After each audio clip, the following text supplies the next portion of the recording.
Hi, I'm John Lent, City and State's Managing Editor, and this is Last Look. I'm joined today by Susan Lerner, the Executive Director of Common Cause New York, a good government group. Thanks for joining me today. Happy to be here. And the big news this week is the Moreland Commission put out its preliminary report Monday evening. Just wondering what your take is on the findings. You know, I think it's a historic report. I think it has very strong recommendations. It has a group of law enforcement officials, experts, bipartisan from around the state, people who in most instances weren't really familiar with campaign finance reform or extensively the culture in Albany, and they came to the obvious conclusion, which is the root of corruption in Albany is too much political money. And they have made strong recommendations, including what we feel is the obvious one that good government advocates have been arguing for a long time, which is a fair election system of public financing of elections for our state elections. Now, public financing is controversial. Even in this report, there was a dissenting opinion from, I think, 7 commission members out of the 25, and they even cited Common Cause's research.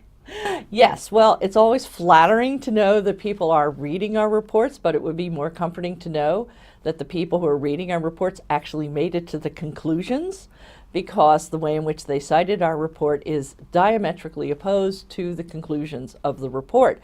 They point to large amounts of independent expenditure spending in New York City's recent elections to say, oh, well, throw up our hands, there's nothing to be done about money in politics, where our findings actually show that having public financing of elections, particularly the small dollar matching fund system that we have in New York City, is pretty much the only thing left to respond effectively to independent expenditures. So they've got it backwards, and if they want to cite our report, they should cite our report accurately for the analysis we've done and the conclusion that we believe the data supports, which is you have to have public funding. It's the only thing which allow candidates to respond to the independent expenditure spending that the Supreme Court has opened the floodgates for.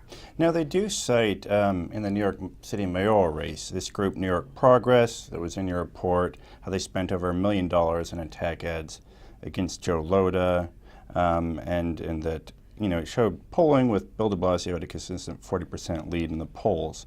And they say, and I quote, "Simply put, public financing has done little to stop the importance of large sums of money from politically and financially powerful groups."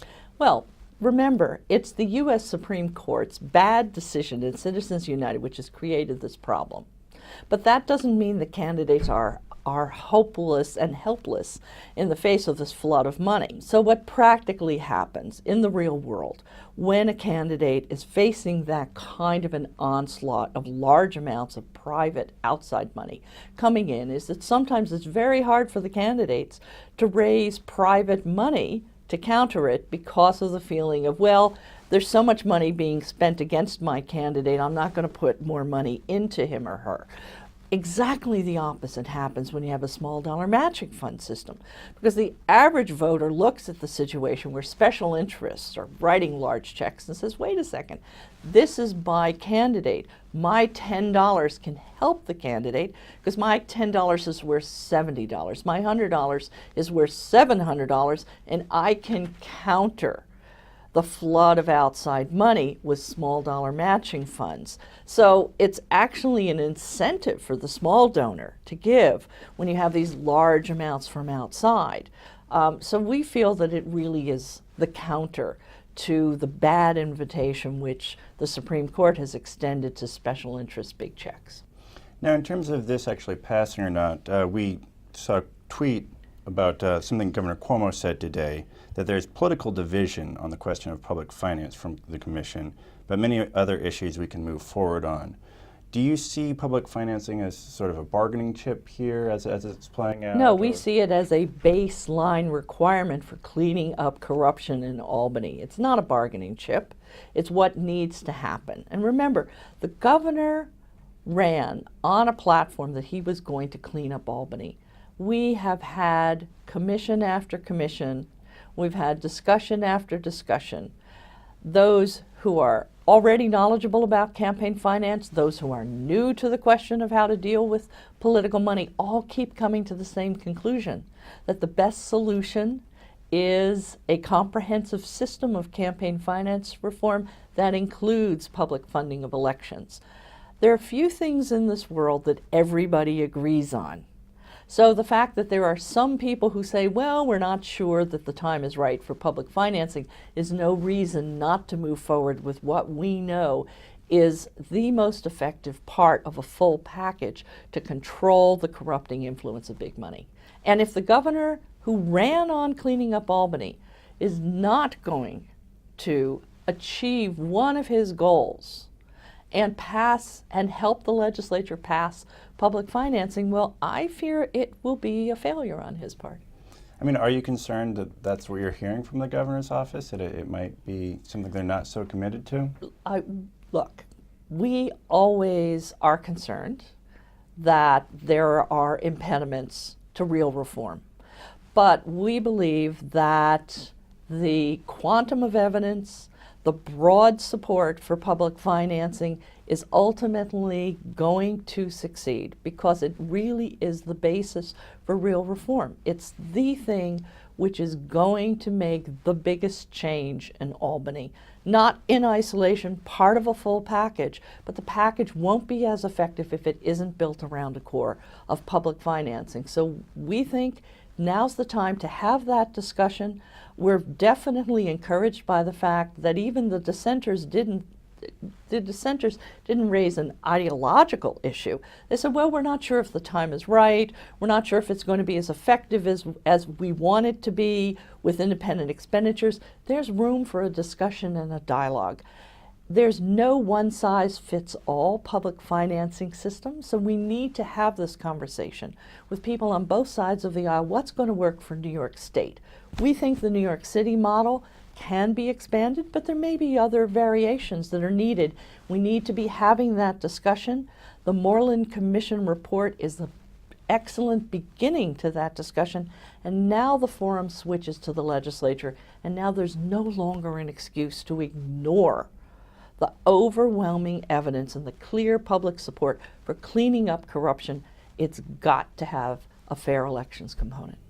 Now, this is a preliminary report. Right. Do you expect there to be more investigation going on? Do you see any signs that this could kind of be the end of it and we put out a report and now we just go to the legislature and try to negotiate? I think that the commission has a clear charge and it's set up to exist for another year.